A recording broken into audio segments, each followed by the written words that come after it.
Hey MK3 fam, it's your girl Works, and I'm back with my recap on Game of Thrones, the final season, episode 2. First, I want to say thank you all for stopping past my channel. If you're new, my name is Works Hard, and if you are family, then you already know what it is. So let's go ahead and get into my thoughts on episode 2. Okay, so Bran was being Bran as usual, just chilling in the cut. Maybe, I'm not happy. I'm this, I'm the atmosphere, I'm that. Anywho, okay, so Bran was just being Bran.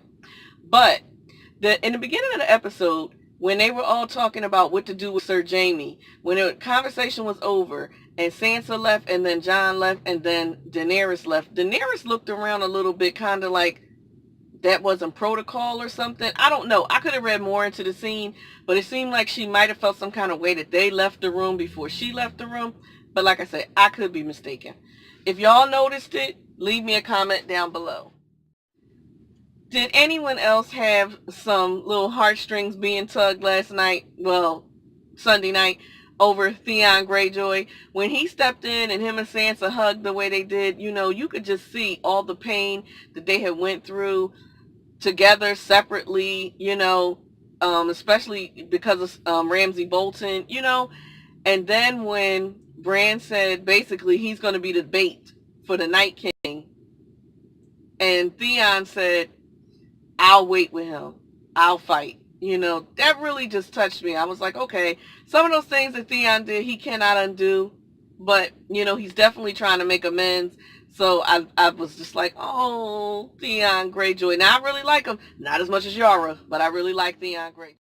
Okay, so when Ser Jorah went to talk to Daenerys, to take Tyrion's side and, cause her to think about the fact that he is a good hand to the queen, I was really surprised at that. Because, Ser Jorah, he fell in love with her. And Tyrion took his job. But I like that. And then it seemed as if he was the reason that she went to talk to Sansa. And I really liked how her and Sansa was getting along at first, and when Sansa had told her, she kind of felt like Jon was being manipulated, and Daenerys had to say, no, I love him. He's the second man that I've ever known that was honorable to his word. And so when Sansa asked her who was the first, and she said he was taller, I instantly just thought of Khal Drogo because, that's Jason Momoa. Who else was taller than him on the show? So if y'all are thinking somebody else, leave me a comment down below because maybe I was thinking of the wrong person, but that's who came to my mind instantly. But did y'all see how things went to the left real quick when Sansa started asking her, well, what about the North? And this is an old saying that basically in the home you can't have two queens. Because of everything that they had went through at Winterfell, Sansa ain't trying to hear that she has to have somebody rule her. She's over that. So you can't have two queens. I'm definitely wondering how their dynamic is going to play out. I'm not sure if you all saw my recap of episode 1, but if you didn't, make sure that you do.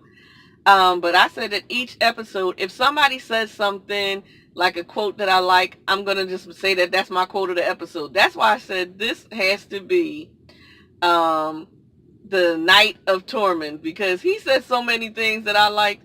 When he saw Sir Jaime and he was like, is the big woman here? I'm like, is he talking about Brienne Tarth? Do he got a crush on her? Now, I don't know. Maybe I missed that or forgot about that from previous seasons. But then I'm thinking about it some more. Maybe they did kind of show that. I don't know. But that was really funny. And then when all of the guys were together and Brienne Tarth, they were all sitting there around the fire. And Tormund was saying, well, we're all going to die tonight. No, he said, we're all going to die, but at least we'll die together. And Brienne was like, I don't want to hear that. So I just thought, okay. And then when he was asking her, why wasn't she a knight? And she said it wasn't tradition. And he like, F tradition. But the best one that he said was when he was telling them that story about how he killed the giant and was drinking the giant's wife's milk. And he said, let me see. He was like, this is how I got to be so strong. Giant's milk. I fell out. I'm not doing it justice, but y'all saw it, so you know. So yes, that's why I say that it was Tormund's night. It was really his night. Now, in episode 2, they had two kind of, sexy moments. And one was with Missandei and Grey Worm. And I love Missandei and Grey Worm. I mean, I tell you, I love them. I love them. I love their dynamic. They're both so loyal. Missandei is just so polished and put together. And Grey Worm, he is just so silent and strong and just loyal. They're both loyal. I just really, really love those two together. So I'm hoping that they are going to ride off in the sunset at the end. But y'all know HBO is notorious for killing folks. So I don't know if they're going to make it. Now the other kind of sexy grown moment was with Ara. Like, I was not expecting that. She never made it seem like she cared about anything other than revenge, honor, fighting. So to see her want to get her grown woman on, I was just like, okay. And that's all I'm going to say on that. Now, episode 2 pretty much ended with Jon letting Daenerys know he was the true heir. Daenerys didn't believe him at first, but she knows Jon's not a liar. And then, before they can really discuss it, they find out that the Night King and his troops, they're, basically almost at the door. And it just made me think, some of those people, it's one thing when you're fighting the dead and they're skeletons and you don't know them. But remember the battle they had last season where the Night King, he killed the dragon and then the dragon came back for him? Some of those people just died. So that means you will recognize them. They're not skeletons. Can you imagine having to fight someone that you just fought with like 3 weeks before?